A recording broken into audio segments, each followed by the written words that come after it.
In 1965, an 18-year-old man named Edward David White was brutally shot and killed in the heart of Philadelphia.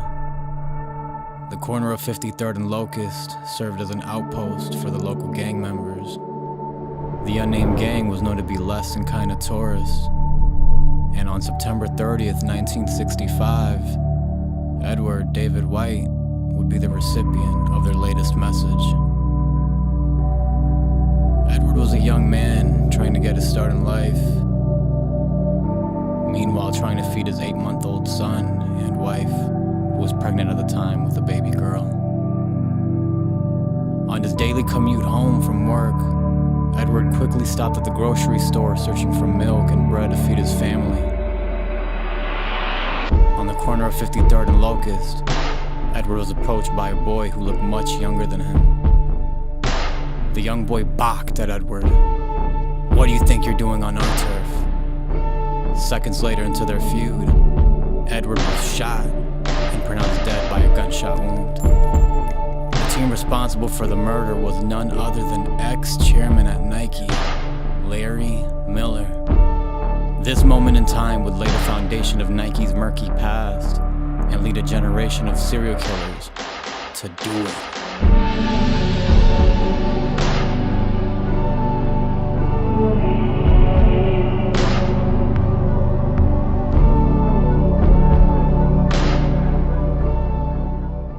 Wait until the end of the video to find out the outcome of that ghastly night in Philadelphia.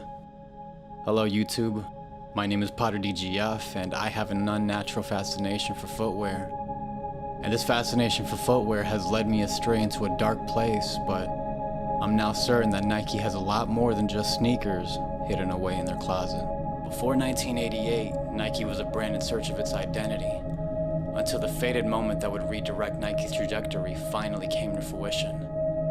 First aired sometime in 1988, Nike would air their first ever TV campaign.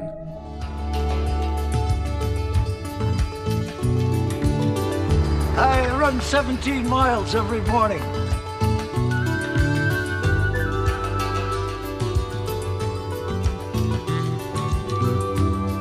People ask me how I keep my teeth from chattering in the wintertime.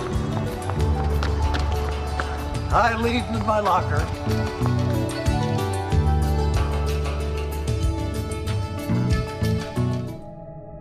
Coincidentally, this would also be their first time using their ever so popular catchphrase, "Just do it."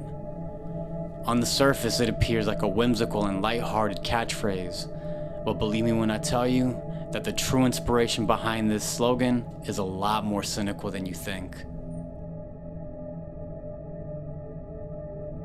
On July 19th, 1976, a gas station clerk named Max Jensen was robbed at gunpoint. Although the gas station clerk abided by all of the robber's requests, the robber shouted, "This one's for me," and shot a single bullet. A second bullet was fired, and alongside it, the robber shouted, "This one's for Nicole." This would be the inevitable end to Jensen's life. The following day, at the Provo Motel, a motel attendant named Ben Bushnell was approached by a man with a thin build.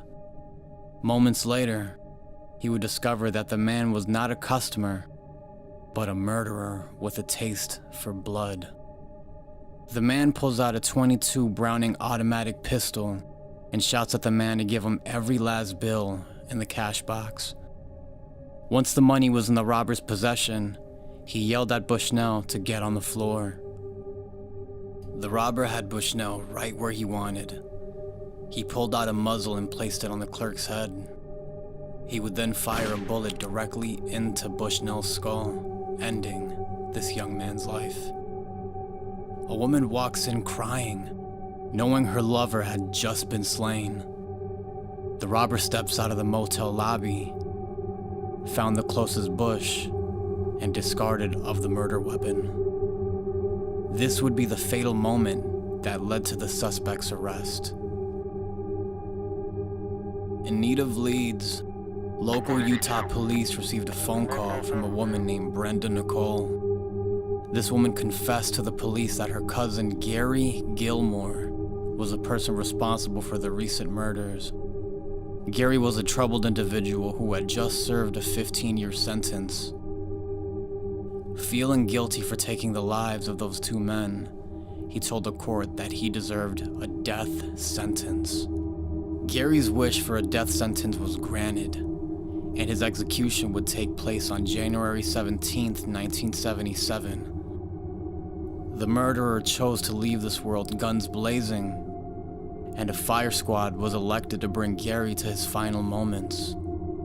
It was at his execution that he was infamously quoted, "Let's do it," before the firing squad would eventually fire several shots aimed at Gary's chest, thus taking Gary Gilmore's life. The serial killer's final words would serve as Nike's primary inspiration behind the famous tagline, "Just do it."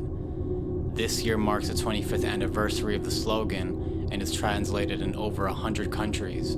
But the question remains, how many of those countries know the dark truth about the catchphrase?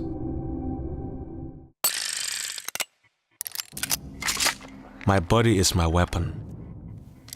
This is how I fight. Quite some time has passed and most have forgotten of Nike's shady history.